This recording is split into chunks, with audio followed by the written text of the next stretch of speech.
ഒരു ലോകം. അവിടെ സൂര്യനില്ല, വെളിച്ചമില്ല, പകലില്ല, എപ്പോഴും രാത്രിയും ഇരുട്ടും മാത്രം. അങ്ങനെയുള്ള ഒരു ഭൂമിയെപ്പറ്റി നിങ്ങൾക്ക് ചിന്തിക്കാൻ സാധിക്കുമോ? ഇതൊന്നും പോരാനിട്ട് ഓരോ 5 മിനിറ്റിലും ഓരോ മനുഷ്യർ മരിക്കുന്നു. ആ 5 മിനിറ്റിന് ശേഷം അവർ വീണ്ടും ജീവിക്കും. പക്ഷെ അതിനുശേഷം അവർക്ക് മുൻപ് നടന്ന കാര്യങ്ങളൊന്നും തന്നെ ഓർമ്മയുണ്ടാകില്ല. ഇന്ന് നമ്മൾ എക്സ്പ്ലെയിൻ ചെയ്യാൻ പോകുന്നത് അലക്സ് പ്രോയാസിന്റെ സംവിധാനത്തിൽ 1998 പുറത്തിറങ്ങിയ ഒരു കിടിലൻ സയൻസ് ഫിക്ഷൻ ത്രില്ലർ ചിത്രമായ ഡാർക്ക് സിറ്റി എന്ന് പറയുന്ന മൂവിയാണ് ഇന്ന് നമ്മൾ എക്സ്പ്ലെയിൻ ചെയ്യാൻ പോകുന്നത്. ഇനി കൂടുതൽ വലിച്ചു നീട്ടാതെ നമുക്ക് നേരെ കഥയിലേക്ക് കടക്കാം. സിനിമയുടെ തുടക്കം ഒരു വിചിത്രമായ സ്ഥലത്ത് നിന്നാണ് തുടങ്ങുന്നത്.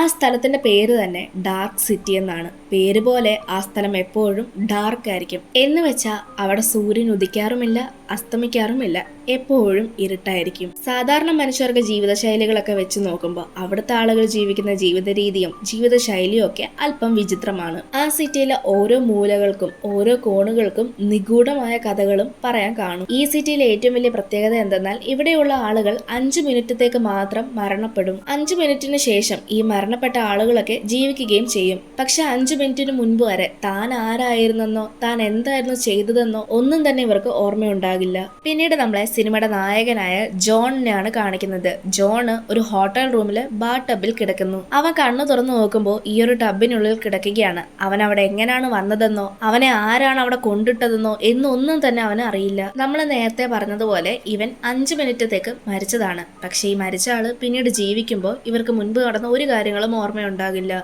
ബാത്റൂമിൽ നിന്ന് പുറത്തിറങ്ങിയ ജോണിന് ഒരു പെട്ടി കിട്ടും. ആ പെട്ടിക്കുള്ളിൽ KH എന്ന് എഴുതിയിട്ടുണ്ട്. ആ പെട്ടി തുറന്നു നോക്കുമ്പോൾ അതിലൊരു ബീച്ചിന്റെ ഫോട്ടോയുള്ള ഒരു കാർഡ് അവന് കിട്ടും. ജോണിന് മുൻപ് നടന്ന ഒരു കാര്യങ്ങളും ഓർമ്മയില്ലെങ്കിലും ഈ ഒരു പെട്ടി തുറന്ന് ആ ഒരു കാർഡ് എടുക്കുന്ന സമയത്ത് ഫ്ലാഷ് ബാക്ക് ആയിട്ട് അവന് കുറച്ച് കാര്യങ്ങൾ ഓർമ്മ വരുന്നത് പോലെ തോന്നും. ഇതേ സമയത്താണ് അവിടെ ഉണ്ടായിരുന്ന ഒരു ഫോണ് റിങ് ചെയ്യുന്നത്. കോൾ ചെയ്യുന്ന സമയത്ത് ഡോക്ടർ ഡാനിയൽ എന്ന് പറയുന്ന ഒരാളാണ് സംസാരിക്കുന്നത്. അയാൾ ജോണിനോട് പറയുന്നത് എന്തെന്നാൽ ഒരു എക്സ്പെരിമെന്റിന്റെ ഫലമായിട്ട് അവന്റെ ഓർമ്മശക്തികളെല്ലാം നഷ്ടപ്പെട്ടിരിക്കുന്നു. പക്ഷെ കുറച്ച് ആളുകൾ നിന്നെ തേടി അന്വേഷിച്ചിറങ്ങിയിരിക്കുകയാണ്. അതായത് ജോൺ എന്തോ പരിപാടി ഒപ്പിച്ചു വെച്ചിട്ടുണ്ട്. അതിന്റെ ഫലമായിട്ട് അവനെ ആരൊക്കെയോ അന്വേഷിച്ചു വരുന്നുണ്ട് എന്നാണ് ഈ ആള് പറയുന്നത്. പക്ഷെ ഇതൊക്കെ കേൾക്കുന്ന ജോണിന് ഒന്നും തന്നെ മനസ്സിലാവുന്നില്ല. അതുകൊണ്ട് തന്നെ പെട്ടെന്ന് കോൾ കട്ട് ചെയ്യും. കോൾ കട്ട് ചെയ്ത റൂമിൽ നിന്ന് ഇറങ്ങുന്ന സമയത്താണ് ആ റൂമിൽ ഒരു ഡെഡ് ബോഡി കിടക്കുന്നത് ജോൺ കാണുന്നത്. ഓൾറെഡി ഡാനിയൽ എന്ന് പറയുന്ന അങ്ങേര് അങ്ങനെയെല്ലാം പറഞ്ഞതുകൊണ്ട് ജോണിന് ഒരു പേടിയുണ്ടായിരുന്നു.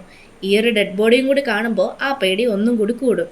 അങ്ങനെ പെട്ടെന്ന് ജോൺ ആ ഹോട്ടലിൽ നിന്ന് പുറത്തേക്ക് പോകാൻ നോക്കുന്ന സമയത്താണ് 3 പേര് അതുവഴി നടന്നു വരുന്നത് ജോൺ കാണുന്നത്. പിന്നീട് ജോൺ അവരെ കണ്ടതും പെട്ടെന്ന് അവിടെ നിന്ന് വെളിയിലേക്ക് പോകും. എങ്ങനെയൊക്കെ ജോൺ ആ റൂമിൽ നിന്ന് വെളിയിലേക്ക് വരും. വെളിയിലേക്ക് വരുന്ന സമയത്ത് കൊച്ചുകുട്ടി ഈ ലോകം കാണുന്ന പോലെയായിരുന്നു അവൻ ആ റൂമിന് വെളിയെല്ലാം കാണുന്നത്. കാരണം അവന്റെ ജീവിതം ഇപ്പൊ മൊത്തത്തിൽ മാറി മറിഞ്ഞിരിക്കുന്നു. പുറത്ത് വന്ന ജോൺ തനിക്ക് ആ റൂമിൽ നിന്ന് കിട്ടിയ പെട്ടിയെടുത്ത് ഒരു നദിയിലേക്ക് എറിയും. അടുത്ത സീനില് 3 പേര് ഒരാളെ എന്തൊക്കെയോ പറഞ്ഞ് ഭീഷണിപ്പെടുത്തുകയും എന്തൊക്കെയോ ചെയ്യുന്നതാണ് നമ്മളെ കാണിക്കുന്നത്. ഇത് വേറെ ആരുമല്ല, നമ്മൾ നേരത്തെ ജോണ് 3 പേരെ കണ്ട് പേടിച്ചോടി എന്ന് പറഞ്ഞില്ലേ, അവര് തന്നെയായിരുന്നു ഇവരെ നമുക്ക് സ്ട്രേഞ്ചേഴ്സ് എന്ന് വിളിക്കാം. ഇവര് സൂപ്പർ നാച്ചുറൽ പവേഴ്സ് ഉള്ള ആളുകളാണ്. അതായത് ഇവർക്ക് കുറേയധികം ശക്തികളുണ്ട്.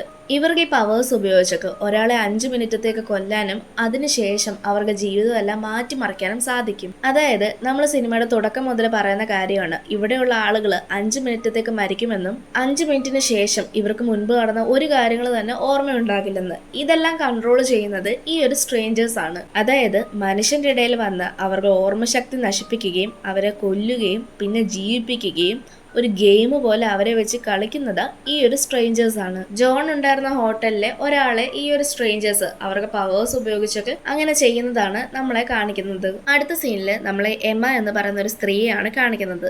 ഈ എമ്മ എന്ന് പറയുന്ന സ്ത്രീ നമ്മുടെ ജോണിന്റെ വൈഫാണ്. എമ്മ ഒരു ആർട്ടിസ്റ്റ് ആണ്. അവരെ കാണാനായിട്ട് ഡോക്ടർ ഡാനിയൽ വരും. ഡോക്ടർ ഡാനിയൽ അവരോട് പറയുന്നത് എന്തെന്നാൽ ജോണിന്റെ എല്ലാ ഓർമ്മശക്തികളും ഇപ്പൊ നഷ്ടമായിരിക്കുകയാണ്. അവന് മുൻപത്തെ ഒരു കാര്യങ്ങളും ഇപ്പോൾ ഓർമ്മയില്ല. പക്ഷെ കുറച്ച് ആളുകൾ അവനെ തപ്പി ഇറങ്ങിയിട്ടുണ്ട്.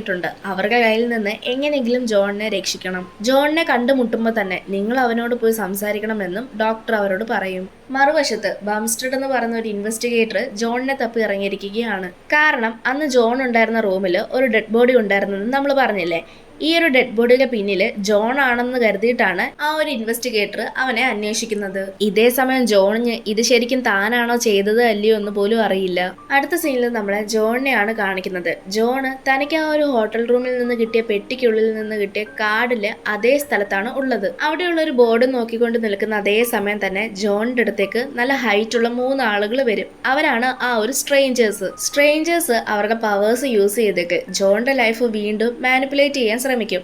പക്ഷെ ഈ ഒരു സമയത്താണ് നമുക്ക് മനസ്സിലാവുന്നത്, അതായത് ജോണിനും കുറച്ചധികം പവേഴ്സ് ഉണ്ട്. ആ ഒരു പവർ കാരണം സ്ട്രേഞ്ചേഴ്സിന്റെ പവർ ജോണിന് നേരെ വർക്ക് ചെയ്യില്ല. ജോണിന് ഈ ഒരു പവർ കിട്ടാൻ കാരണം നേരത്തെ ഡോക്ടർ ഡാനിയൽ ജോണിനെ വിളിച്ചൊക്കെ പറഞ്ഞിട്ടുണ്ടായിരുന്നു, ഒരു എക്സ്പെരിമെന്റ് ഭാഗമായിട്ട് അവന്റെ ഓർമ്മശക്തിയെല്ലാം നഷ്ടപ്പെട്ടു എന്ന്. അത് ശരിക്കും എക്സ്പെരിമെന്റ് കാരണമായിരുന്നു അവന്റെ ഓർമ്മശക്തി നഷ്ടപ്പെട്ടത്. ഏലിയൻസിനെ വെച്ചൊക്കെയുള്ള ഒരു എക്സ്പെരിമെന്റ് ഫെയിൽ ആയത് മൂലമാണ് അവന്റെ ഓർമ്മശക്തി നഷ്ടമായത്. അത് മാത്രമല്ല, അതേ കാരണം കൊണ്ട് തന്നെയാണ് അവനിപ്പോ ഈ ഒരു പവേഴ്സും കിട്ടിയിരിക്കുന്നത്. പക്ഷെ ഈ കാര്യം ഇപ്പോഴും അവന് മനസ്സിലായിട്ടില്ല.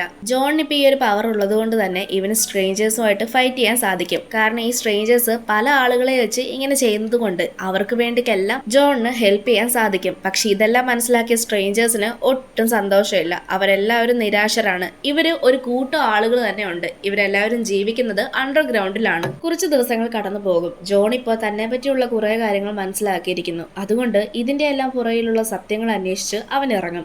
ഈ നഗരത്തിന് ചുറ്റും എന്താണ് സംഭവിക്കുന്നത്, ഇതിനെല്ലാം കാരണം എന്താണ്, ഇതിന്റെ എല്ലാം തുടക്കം എവിടെയാണ്, എങ്ങനെ അവസാനിപ്പിക്കാം എന്നതെല്ലാം. മറുവശത്ത് നമ്മളെ സ്ട്രേഞ്ചേഴ്സിനെയാണ് കാണിക്കുന്നത്. സ്ട്രേഞ്ചേഴ്സ് എന്നത്തെ പോലെ ഒരു സമയമാകുമ്പോൾ ആ ഒരു സിറ്റിയിലുള്ള എല്ലാ കാര്യങ്ങളും പോസ് ചെയ്യുമ്പോൾ ആളുകളെല്ലാം പെട്ടെന്ന് മരിക്കും.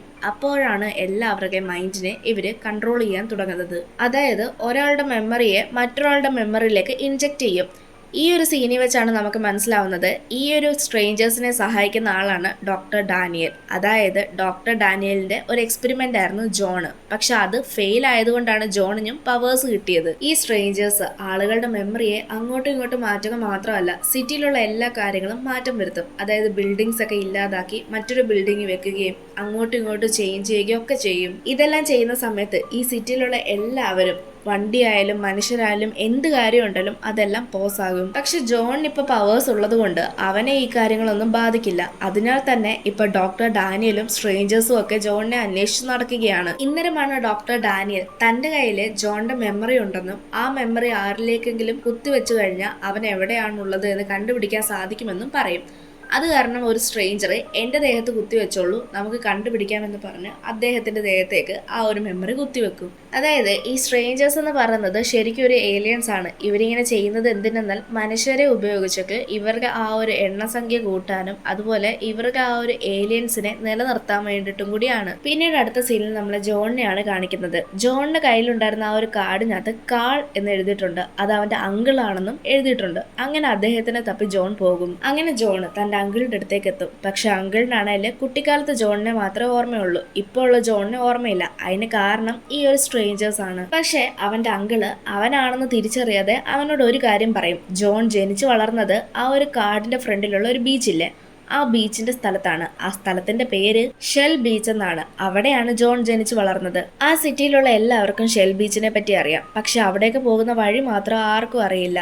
ജോണിന്റെ അങ്കിളിനും അറിയില്ല. അങ്ങനെ കുറച്ച് ദിവസങ്ങൾ കഴിഞ്ഞു പോകും. ഒരു ദിവസം ഡോക്ടർ ഡാനിയൽ ജോണിനെ കാണാനായി എത്തും. ഡോക്ടർ ഡാനിയൽ ജോണിനോട് ഈ സ്ട്രേഞ്ചേഴ്സ് എന്ന് പറയുന്നത് ശരിക്കും ഒരു ഏലിയൻസ് ആണ്. ഇവരിങ്ങനെ ചെയ്യുന്നത് മനുഷ്യരാശി വെച്ചിട്ട് അവർക്ക് ആ ഒരു ജനറേഷനെ മുൻപോട്ട് കൊണ്ടുപോകാൻ വേണ്ടിയിട്ടാണ്. മാത്രമല്ല നിന്നിൽ ഞാൻ എക്സ്പെരിമെന്റ് ചെയ്യുന്ന സമയത്ത് അത് ഫെയിൽ ആയതുകൊണ്ട് നിനക്കും കുറച്ച് പവേഴ്സ് കിട്ടിയിട്ടുണ്ട്. ആ പവേഴ്സ് ഒക്കെ എങ്ങനെ കൺട്രോൾ ചെയ്യുന്നത് എന്നുള്ള കാര്യങ്ങളൊക്കെ ഡാനിയൽ ജോണിന് പറഞ്ഞു കൊടുക്കും. ശരിക്കും പറഞ്ഞാൽ ഇവിടെ ഡോക്ടർ ഡാനിയൽ അറിഞ്ഞുകൊണ്ടോ അല്ലെങ്കിൽ വേണമെന്ന് വെച്ചൊക്കെ ജോണിനെ സഹായിക്കുന്നതോ അല്ലെങ്കിൽ ഈ കാര്യങ്ങൾ പറയുന്നതോ ഒന്നും തന്നെ അല്ല. ഇപ്പൊ ഡോക്ടർ ഡാനിയലും ജോണും ഉള്ളത് പോലീസ് സ്റ്റേഷനിലാണ്. ജോണ് അങ്കിളുടെ വീട്ടിൽ പോയി വരുന്ന സമയത്ത് പോലീസ് അവനെ അറസ്റ്റ് ചെയ്തിട്ടുണ്ടായിരുന്നു. അങ്ങനെ അവൻ പോലീസ് സ്റ്റേഷനിലായത്. പിന്നീട് ഡോക്ടർ ഡാനിയലിനെ പോലീസ് അറസ്റ്റ് ചെയ്യാൻ കാരണം അയാളാണ് ഈ സ്ട്രേഞ്ചേഴ്സിനെ ഹെൽപ്പ് ചെയ്യുന്നത് എന്ന് അവർക്ക് ഇൻഫർമേഷൻ കിട്ടിയിരുന്നു.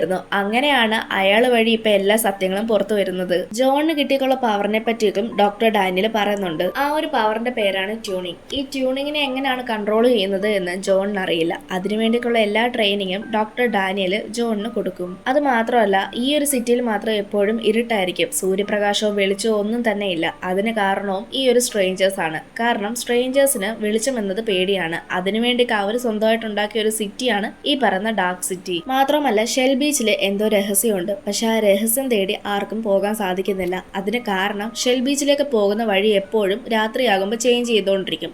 രാത്രി എന്ന് പറയുമ്പോൾ ഓരോ ദിവസം കഴിയും തോറും. എന്നാലും അവർ ഷെൽ ബീച്ചിന്റെ ആ ഒരു പോസ്റ്റർ ഉള്ള ഭാഗത്തേക്ക് പോകും. പക്ഷെ പോസ്റ്റർ അല്ലാതെ അവിടെ വേറൊന്നും കാണാൻ സാധിക്കുന്നുണ്ടായിരുന്നില്ല. ഇത് കാണുന്ന ജോണിന് നല്ല ദേഷ്യം വരും. കാരണം ഷെൽ ബീച്ചിലാണ് ശരിക്കും എന്തോ ഒരു രഹസ്യമുള്ളത്. ദേഷ്യം വന്ന ജോണ് ഷെൽ ബീച്ചിന്റെ പോസ്റ്റർ ഒട്ടിച്ചിരിക്കുന്ന ആ ഒരു മതിൽ ഇടിച്ചുകൊണ്ടിരിക്കുന്ന സമയത്ത് പെട്ടെന്ന് ആ ഒരു മതില് ഇടിഞ്ഞു പോകും. എന്നാൽ ആ മതിലിന്റെ തൊട്ടപ്പുറ വശത്ത് നമ്മളെ കാണിക്കുന്നത് സ്പേസ് ആണ്. അതായത് ശരിക്കും പറഞ്ഞാൽ ആ ഒരു സിറ്റി എന്ന് പറയുന്നത് ഒരു സ്പേസ് ഷിപ്പ് ആണ്. ആ മതിൽ ഇടിഞ്ഞപ്പോൾ മതിലിനുള്ളിലൂടെ കാണുന്നത് സ്പേസ് ആണ്. ഇതേ സമയം സ്ട്രേഞ്ചേഴ്സും അവിടേക്ക് വന്നിരുന്നു. സ്ട്രേഞ്ചേഴ്സുമായിട്ട് ഈ ഒരു പോലീസ് ഓഫീസർ ഫൈറ്റ് ചെയ്യുന്ന സമയത്ത് പോലീസ് ഓഫീസർ ആ ഒരു മതിലിനുള്ളിലൂടെ സ്പേസിലേക്ക് വീഴും. ആ ഒരു സീനിൽ വെച്ചിട്ടാണ് ഈ ഒരു സിറ്റി എന്ന് പറയുന്നത് ശരിക്കും ഒരു സ്പേസ് ഷിപ്പ് ആണെന്നുള്ള കാര്യം മനസ്സിലാവുന്നത്. അടുത്ത സീനിൽ ജോണിനെ ഒരു കസാര പോലത്തെ സാധനത്തിൽ കെട്ടിയിട്ടിരിക്കുന്നതാണ് കാണിക്കുന്നത്. അവിടെയുള്ള എല്ലാ സ്ട്രേഞ്ചേഴ്സും അവനെ കൊല്ലാനായിട്ട് പറയുന്നുണ്ട്. ഈ സമയമാണ് ഈ സ്ട്രേഞ്ചേഴ്സിന്റെ എല്ലാം ഹെഡായ മിസ്റ്റർ ബുക്ക് എന്ന് പറയുന്ന ഒരാൾ അവിടേക്ക് വരുന്നത്. അയാൾ വന്നിട്ട് ബാക്കിയുള്ള സ്ട്രേഞ്ചേഴ്സിനോട് ഇവനെ കൊല്ലാൻ വേണ്ടിക്കല്ല ഇവിടേക്ക് കൊണ്ടുവന്നത്, എനിക്ക് വേറെ കുറച്ച് പ്ലാൻസ് ഉണ്ട്. ശേഷം മിസ്റ്റർ ബുക്ക് ഡോക്ടർ ഡാനിയലിന്റെ കയ്യിൽ ഒരു സിറിഞ്ച് കൊടുക്കും. അത് ജോണിന്റെ മെമ്മറി വെച്ച് വീണ്ടും കളിക്കാനുള്ള പദ്ധതിയാണെന്നുള്ള കാര്യം ഡോക്ടർ ഡാനിയലിന് അറിയാമായിരുന്നു. അതുകൊണ്ട് ആരും കാണാതെ ഡോക്ടർ ഡാനിയൽ ആ സിറിഞ്ച് മാറ്റും. ശേഷം ഡോക്ടർ ഡാനിയൽ ജോണിന്റെ ഒറിജിനൽ മെമ്മറി അവനിലേക്ക് തന്നെ കുത്തിവെക്കും. അതായത് ജോണിന്റെ ഒറിജിനൽ മെമ്മറി അവന് തന്നെ കൊടുക്കും. അങ്ങനെ ചെയ്യുമ്പോൾ അവന് തന്റെ എല്ലാ കാര്യങ്ങളും ഓർമ്മ വരും. പക്ഷെ ഇവിടെ വെച്ചാണ് മറ്റൊരു ട്വിസ്റ്റ് നടക്കുന്നത്. അതായത് ജോണിന് തന്റെ മെമ്മറി എല്ലാം തിരിച്ചു കിട്ടുമ്പോൾ അവന്റെ പവേഴ്സും കൂടും. ജോണ് തന്റെ പവേഴ്സ് ഉപയോഗിച്ചൊക്കെ ആ ഒരു ചെയറിൽ നിന്ന് എഴുന്നേൽക്കും. ശേഷം മിസ്റ്റർ ബുക്കുമായിട്ട് ഫൈറ്റ് ചെയ്യും. ഫൈറ്റിന്റെ അവസാനം ലാസ്റ്റ് ജോൺ ആണ് വിജയിക്കുന്നത്. ജോണ് തന്റെ പവേഴ്സ് ഉപയോഗിച്ചൊക്കെ സ്പേസ് ഷിപ്പ് ആയിരുന്ന സിറ്റിയെ ഇപ്പൊ ഭൂമിയിലേക്ക് തന്നെ തിരികെ ചേർക്കും. അക്കാരണം കൊണ്ട് തന്നെ അവിടെ ഇപ്പൊ സൂര്യപ്രകാശം വന്നിരിക്കുന്നു. സൂര്യപ്രകാശം വന്നതുകൊണ്ട് തന്നെ ഇപ്പൊ സ്ട്രേഞ്ചേഴ്സും എല്ലാം ഇല്ലാതായിരിക്കുകയും ചെയ്തു. സ്ട്രേഞ്ചേഴ്സ് ആ സിറ്റിയിൽ വരുത്തിയ മാറ്റങ്ങളെല്ലാം ഒറ്റ നിമിഷം കൊണ്ട് തന്നെ മാറി പഴയതുപോലെ ആയിരിക്കുകയാണ്. അതായത് ഭൂമി എങ്ങനെ, അല്ലെങ്കിൽ ആ ഒരു സിറ്റി പണ്ട് എങ്ങനെയായിരുന്നു അങ്ങനെ ആയിരിക്കുന്നു. പിന്നീട് അടുത്ത സീനില് ജോണ് ഇമയുടെ അടുത്ത് പോകുന്നതാണ് കാണിക്കുന്നത്. ഇമയ്ക്ക് ഇപ്പോഴും ഒന്നും തന്നെ ഓർമ്മയില്ല. കാരണം അവസാനമായി ആ സ്ട്രേഞ്ചേഴ്സ് ഇമയുടെ ഓർമ്മശക്തികളെല്ലാം നശിപ്പിച്ചിരുന്നു.